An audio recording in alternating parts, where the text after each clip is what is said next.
Alright, so which one of us is gonna, intro? Hi! Do you want me to do it? Or you wanna do it, or...?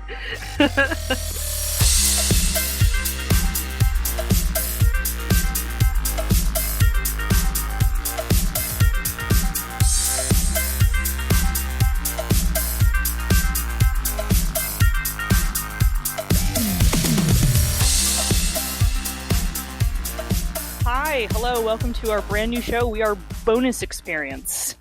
I'm Monica. I'm Ray. The point of this show that we're doing is that we are looking beyond the play experience into the finer details of running and writing games. I am a game design professional. I work for the Onyx Path. I'm currently in the process of negotiating a contract with Weird Publishing. I've done a bunch of other indie stuff. And I like running games an awful lot. I am a home cook, a home brewer. I got really sucked into fixing games that weren't broken. Mostly, I love narrative stuff. I'm in the fiction writing. I've had fiction published in a White Wolf supplements. Hoping to make a name for myself beyond just like fandom. And that's what I bring to the table, I suppose. I mean, and we like each other, I guess. I mean, I've known you for like 16 years? 16? Is it in the tens of years at this point? No. Been through a lot of shit. I haven't known you since I was 16. It is in the tens of years, though. It's at least a decade. Sure. Yeah, so this is a show, and we're gonna swear. We're some foul-mouthed, intelligent ladies. We're gonna swear. Die mad about it. So our first topic for this show is we're gonna break the ice. We're gonna get you guys accustomed to listening to our rambly bullshit, and we're gonna talk about a topic I see a lot of other people talking about. You've never heard us talk about it. We're gonna talk about running a game 101. This is going to be the basics because the rest of our show and further episodes, assuming we do further episodes, we'll go over more advanced topics. That's the point of this being Bonus Experience. Collect enough and you can level up. Oh God. Like fired. Just saying it, I feel my teeth hurt. So, why run a game at all? Well, I only ended up running games because I think this is still a common problem, but it's not for me really anymore. Nobody else was willing to run the game. We had that's all of these players, and it would be like, fine, I guess I'll do it. Yeah, my husband Henry is very much that guy. He's often the guy that everyone else is like, not it, and he's like, well, I like doing it, so I'll do it. Well, yeah, I eventually came to like really love it. I now prefer running to playing, and which is a pain because now with my real life group, with my actual table group, everybody wants to run and nobody wants to play. So we have to like have this rotating schedule of who's on and who's off, and it's crazy making for me because I'm always like, oh, now I want to run Fate. No, I want to run D&D. I find I can't run. I mean, I can run, but I am better off running a game when I have a real solid core concept in mind. Like, I'm going to run a campaign of D&D about refugees from a kingdom that's collapsing and is under siege, and the goal is to get across the wilderness to find allies in the many disparate cities, and like you have a force of people who are trying to kill you at your back, and you have to find aid and reclaim your kingdom. Like, that's my hook, and everybody buys into that idea. And if I don't have that, then it falls apart. That sounds pretty it's cool. Just not good. Like, it's sort of, and I did that. It was a game I actually ran. Maybe one of the other things we can do is like games I want to run, but no one will let me. But no one will let me. No one will let me. Yeah, I have to have even farther than that. I have to have like the most bizarre, quirky, specific concepts. I had a one shot that I ran that was all bards, and everyone had to pick like a certain like subset of music, so that they would all be different bards. So I had a moon elf who was Ziggy Stardust analog, using the glamour college. I don't know if that's a canon one yet, or if that's still just Unearthed Arcana. But then somebody else was like the dude from Disturbed, so he was like killing people and go, oh wow. And I have to have like very weird, very specific, quirky, bizarre concepts now, or I can't feel anything. Oh no, you've done too much, and now you have to do weirder shit to get high. Oh, you want to run a monsters only game? Ooh, yawn. I like doing it. I like running a game because it's fun and rewarding, and I mean that. Like I'm at the end of the day, I'm ultimately here for collaborative storytelling.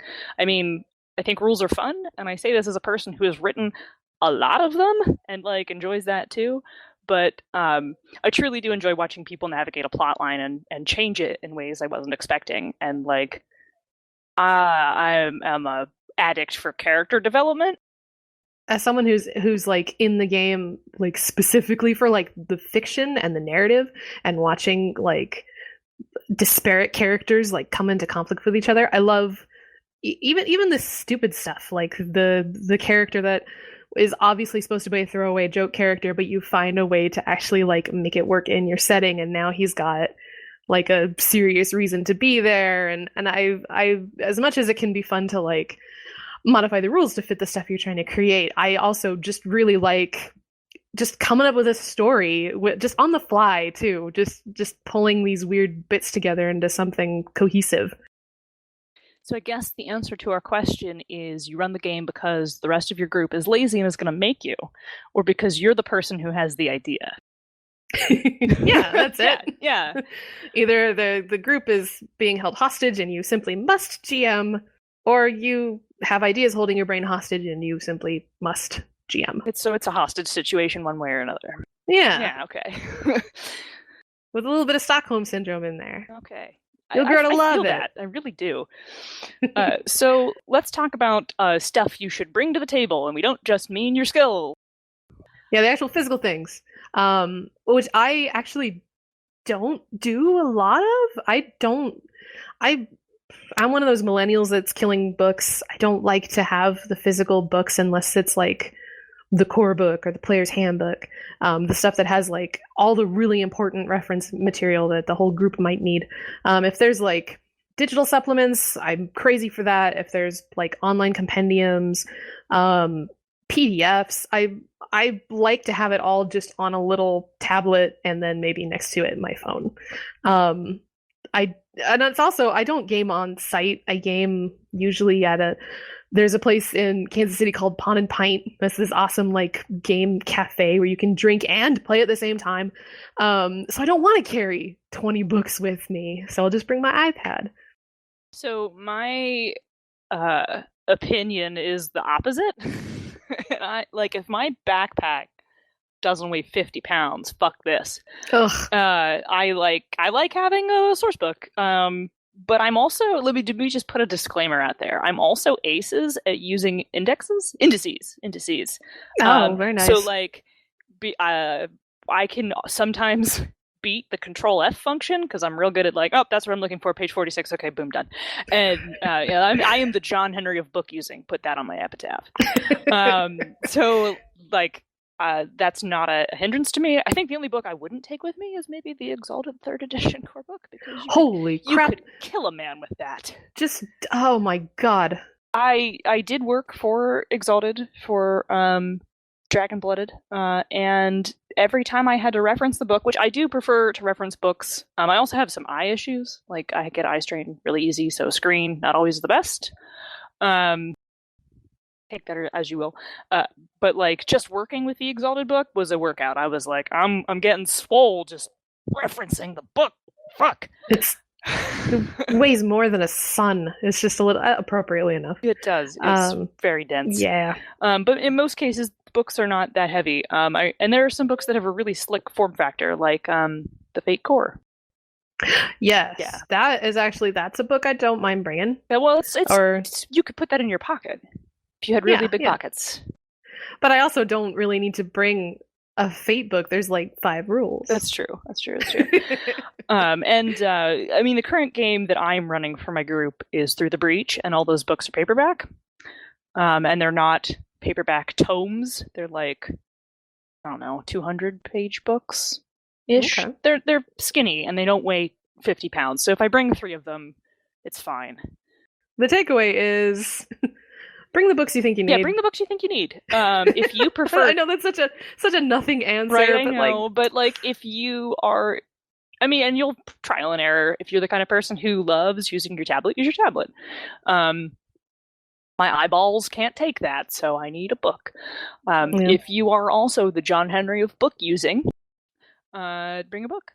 And if other people have copies of the same book too, even better, because then one person doesn't have to be like, I only wrote down what page number my power is on. Bring the book you need. I don't know. Yeah, bring the book you need. The first session, you're going to bring way more than you need. Yeah, that's just how it is. As it goes on, as it goes on, you'll know. Okay, I didn't even use that. They're not going to be needing this. You just know you're going to bring more than you need right away. But don't feel like I have to bring every book. Just use some PDFs or something. I don't know. I am of two minds on props, like handouts and maps and figures. Obviously there's some games that like require them, like D&D is like a positional strategy combat game. You have to have something to represent your guys and something to map out movement. But as far as like I've had GMs like craft 3D models, which if you have the time, that's amazing. Ain't nobody got time for that. It makes it also makes me feel like I couldn't, I didn't make a 3D model. But then I also have I have another player at my table who, and you called this like fidget hell. He brings like a workbench with him, like a bag of tricks. He's always got the most random like bottle caps and those little, like, he keeps all the little plastic things that his dice come in, and he's got toothpicks and Play-Doh, and anytime you need to just like MacGyver something for a game, whether you need to have something made for like the monster in D&D, or you need to like real quick, like, here it kind of looks like this, and make something out of Play-Doh, he's just constantly pulling this stuff out of his bag. And I kind of like, I think that's a great idea, but I don't know, like, I'm already such a pack rat. I don't know if I really need, like, justification. I think he might be a crow that has tricked you into believing he's a human. He's actually 75 crows in a long coat. In a long coat and a ponytail wig. Yeah, no, if somebody showed up and was like, here's a bunch of weird fiddly shit to play with, I would not run the game, and I would make tiny creatures out of toothpicks and Play-Doh. It's extremely difficult when he whips out those little Play-Doh packs, because they're all like individually sealed. I have no idea where you get that. Oh, I don't know either. But I would, if I had them, I would just like every like 20 minutes or so just open one and just get that good Play-Doh air. It's just it's very good to me. Are there Play-Doh scented candles? I don't know. I mean, I would like, maybe Yankee Candle does that. Google it.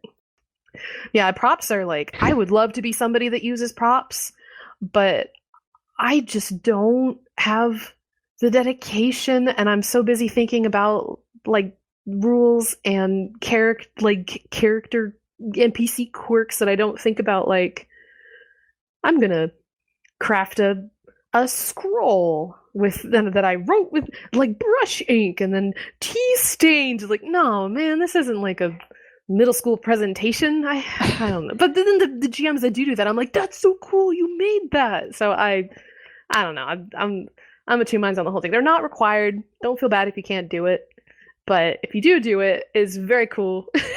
And everyone will love it. Yeah, I gotta support the statement that, like, if you're playing a game that requires positioning, or your players prefer to have a visualization, because we've actually played Fate with a map, and I'm making air quotes, I hope you could hear them, and like tokens, like beyond just like the zones. Yeah, well, like an actual map. Henry got this like big unfolding dry erase mat that's not really a map, but a series of like 3x5 cards that have been laminated, and it folds up and fits into a little bag with a marker.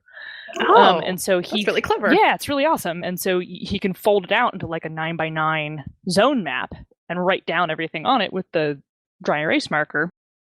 and bring along some other dry erase markers for like different colors or whatnot.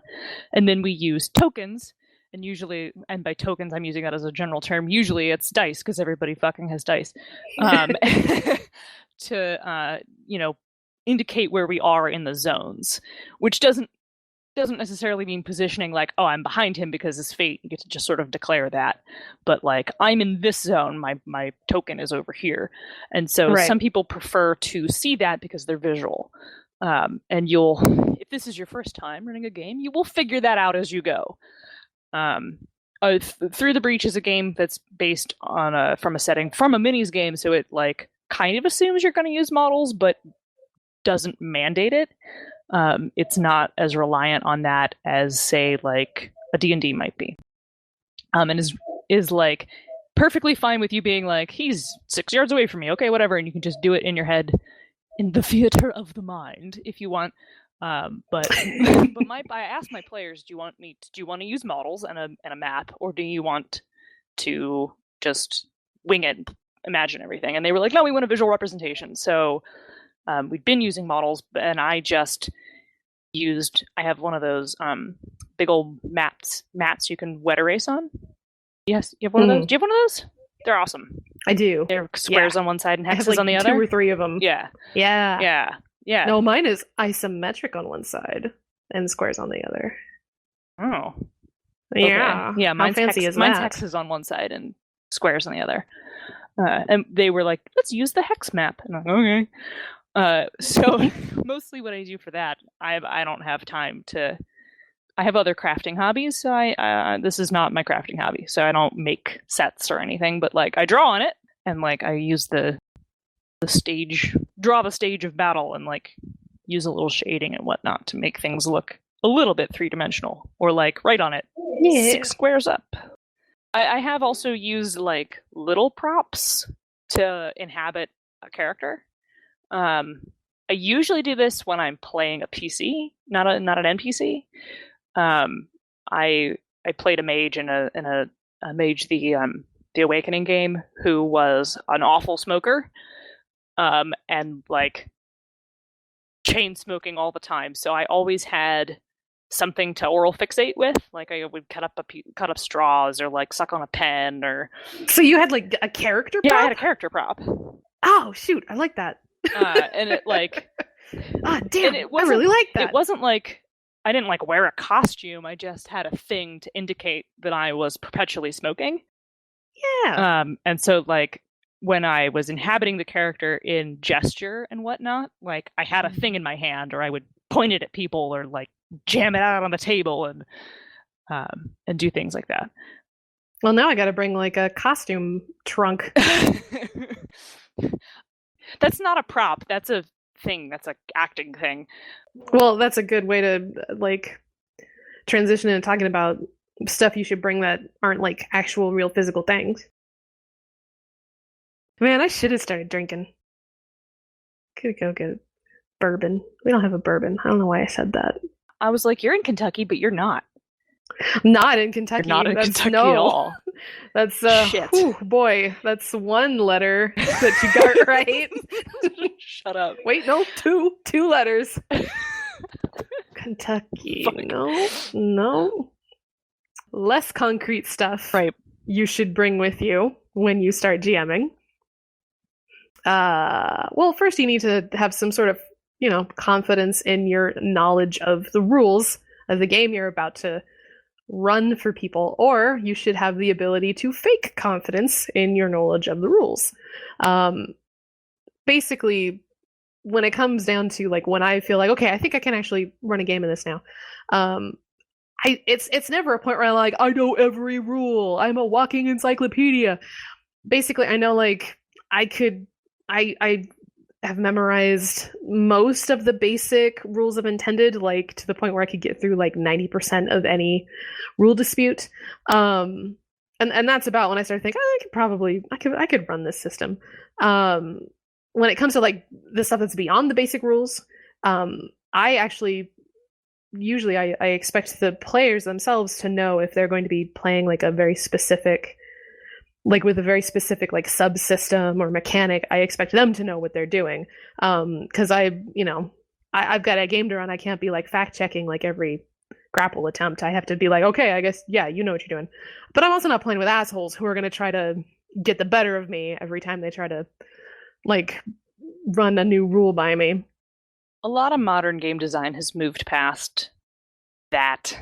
Like, yeah, there's a lot, like a lot of modern game design has thing. moved past the fact that like a player could pull something from a random supplement and it's way better than everything else, and they're not going to tell you it's way better than everything else, and they know it is, and they're like and then all of a sudden they're ripping your encounters apart because they picked a broken thing from, I don't know, the complete book of elves or some shit. And you know, that doesn't happen as much anymore.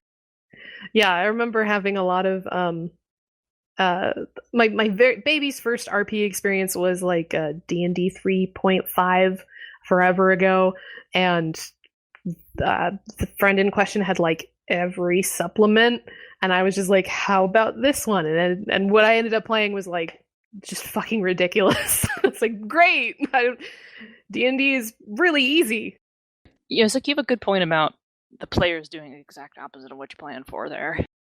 Yeah, don't worry about like there's this idea that a player is always going to do the exact opposite of whatever you have planned for. You can still plan a game that, generally speaking, your group will get down on, as long as you know, as long as you're familiar with your players. If this is some sort of blind, like you're going to convention and 6 strangers filled your slot, I've never done that before. I think Monica has, yep. But I don't have any experience with running for complete strangers. But if you know your players, if they're your friends, you can spend some time thinking about like, okay, well, you know, Ken really likes playing these epic combat guys that have a chance, you know, to stand in the spotlight and do something really brutal and violent and heroic. And Victoria really likes playing the troublemaker who like specifically finds a way to get the party in trouble. So if you can kind of find these trends, you can come up with a way to get them involved. You still can't guarantee that they won't decide, I'm going to go way over here and do this other fucking thing. But you can still kind of like, no, come on, it's your favorite TV show, and I got your snacks. Like, it's all over here for you. I don't know.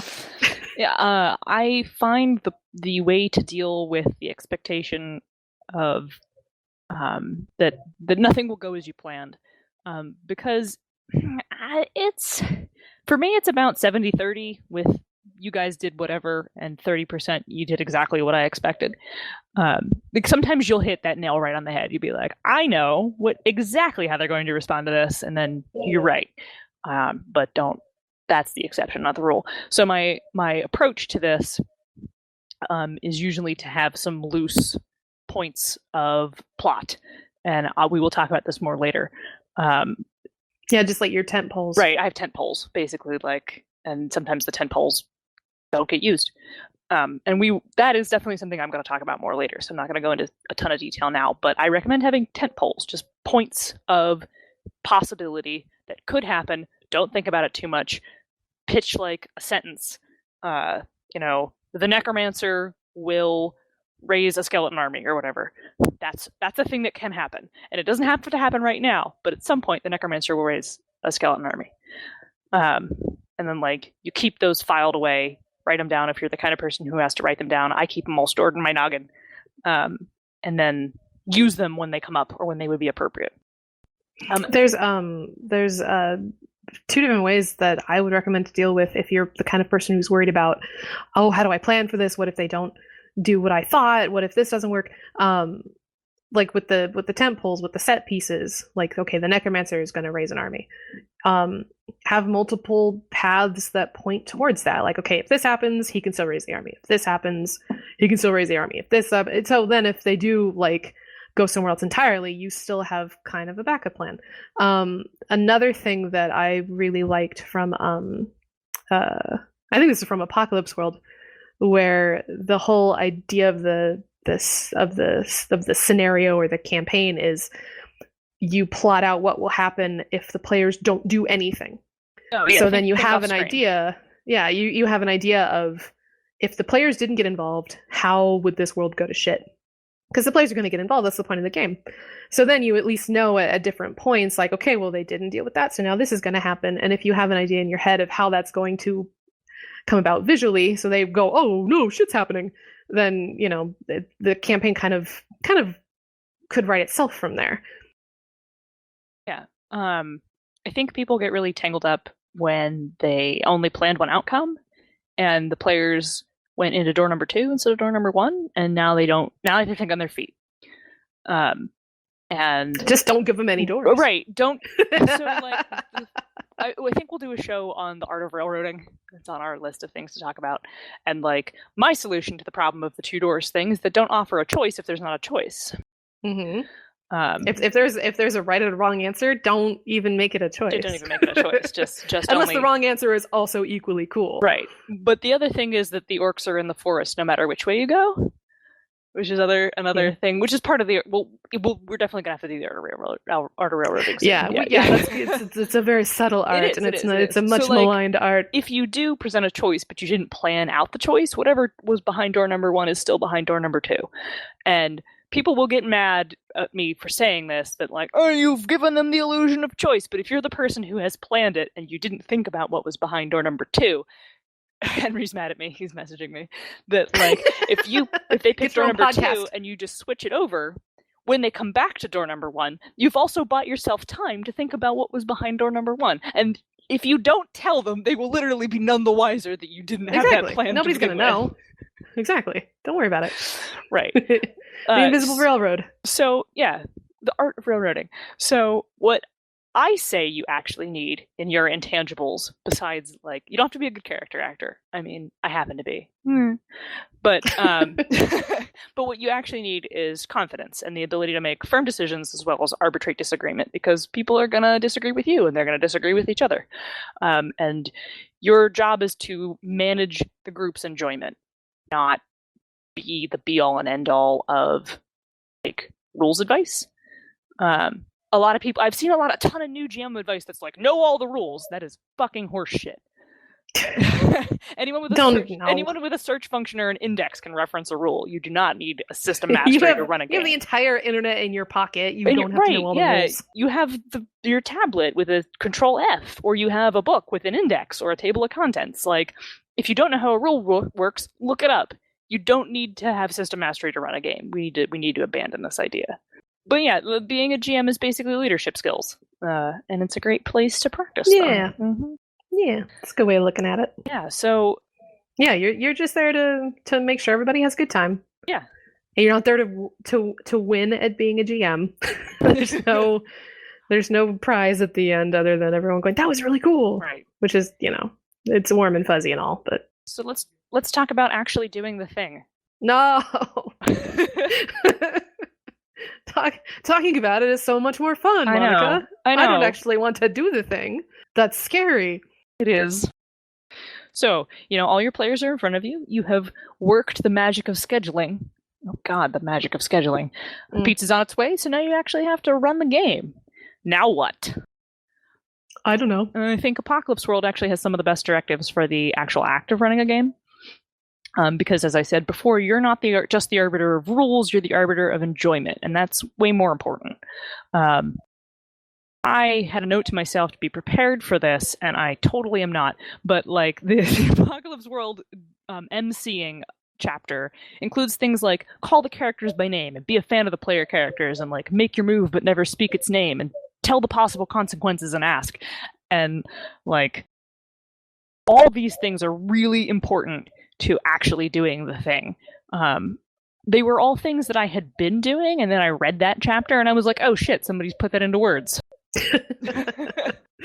Yeah, I wish I had the opportunity to play more Powered by the Apocalypse games, because I've only been in a couple, but I have all the PDFs, and it's fucking great. Like, even if you're not gonna run like Apocalypse World or Dungeon World, you should still read the Apocalypse World. Oh god, yes. Like everything, because just it a lot of that stuff changed.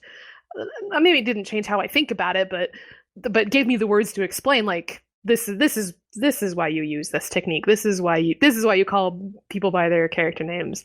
But you're like, I've run quite a few games like in real life and in like text and voice chat, and the first session is still the fucking worst.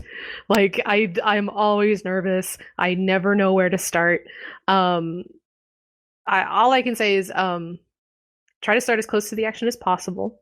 I know it's scary. The first word is always the hardest. But try to get as close to action and setting and interaction and conflict as you can to really just immediately like, okay, we're playing the game now. And this might mean doing some judicious montaging to get everybody in the same spot or on the same page or in the same timeline. You may even have to like start with like some narrative exposition and then immediately be like, okay, now you're fighting in a warehouse.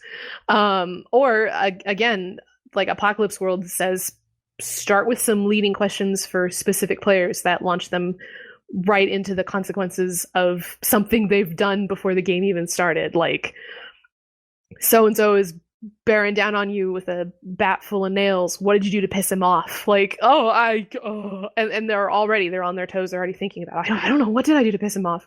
Yeah, and if you have a pretty good player, they'll bounce right back with like, that's old fuckface. I hate him. old fuckface nailbat. Yeah.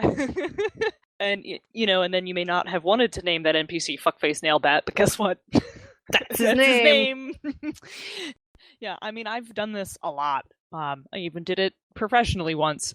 And the first session still gives me anxious and excited butterflies. I usually get comfortable a few minutes in, and then we get rolling.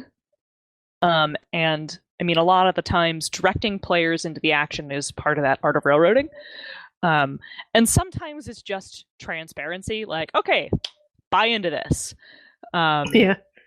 Work with me here. We're playing a game. I don't care who you are, but you're in this bar right now. Right. Actually, I think beginning you're all in a bar is a pretty terrible beginning because it's static. Yeah.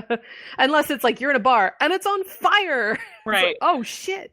One of the most entertaining beginnings of a campaign I've ever been in was a retro clone of basic D&D, and the party was all squatting in a house that we were renting it, squatting in it. It was dubious how legally we were living there.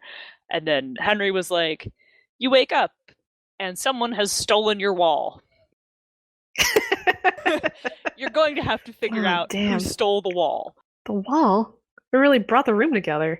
Right? It was keeping the whole house up. We're not really sure how it's still standing. But I bring up that as an example because that also immediately set the tone for the entire game. Our party's dwarf was obsessed with making togas out of other people's pack roll blankets. Like, okay. Yeah. It got progressively bigger the longer the game went on. He was also obsessed with obtaining a sale of sky sailing and other weird things. So, like, my magic user, which in this particular retro clone is like a combination fighter wizard, so I was leveling up much slower than everybody else, but she was desperate for a boyfriend. So that was like, we didn't really have high motives when we began a game beginning with somebody has stolen your wall. So yeah, put your players in the action, give them something to grasp onto immediately.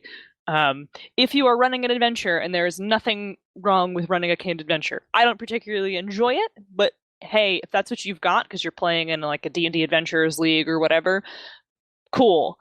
Before the game, ask everybody to buy into it. Don't tell them to be dicks and be like, oh, I'm just going to try to buck the adventure. P.S. I'm also that asshole. God, Monica. I am simultaneously the best and the worst to play with.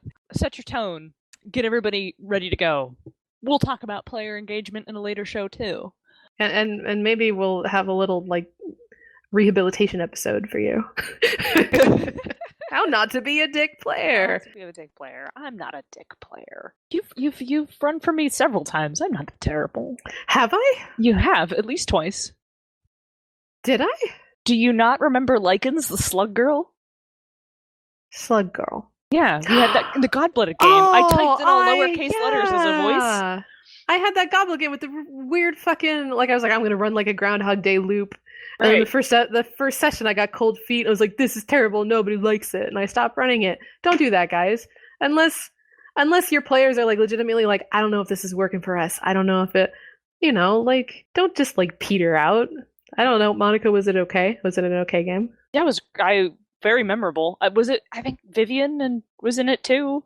Like anytime there's Yumi and Vivian, it's gonna get weird. Weird.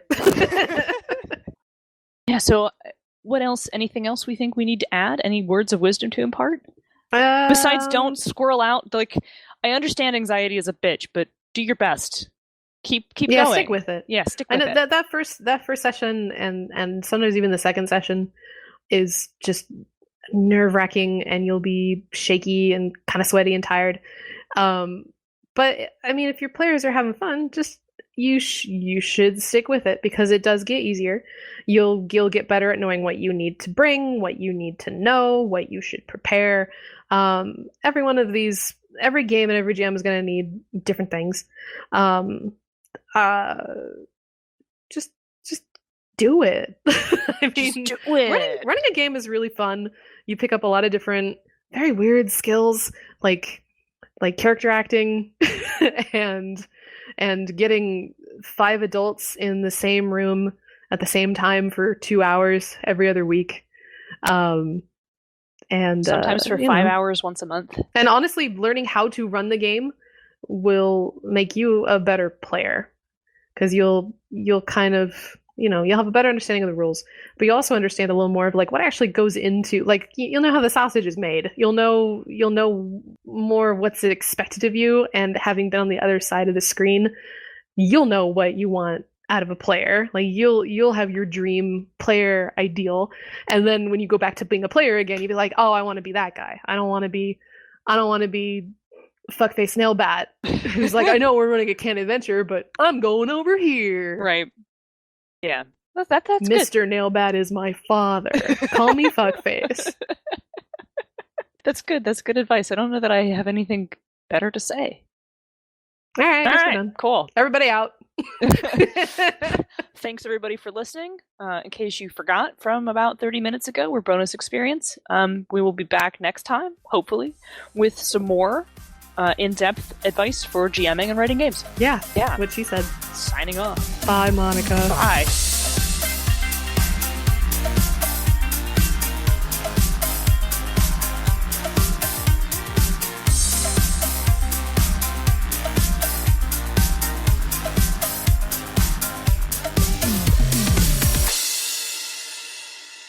Thanks for listening.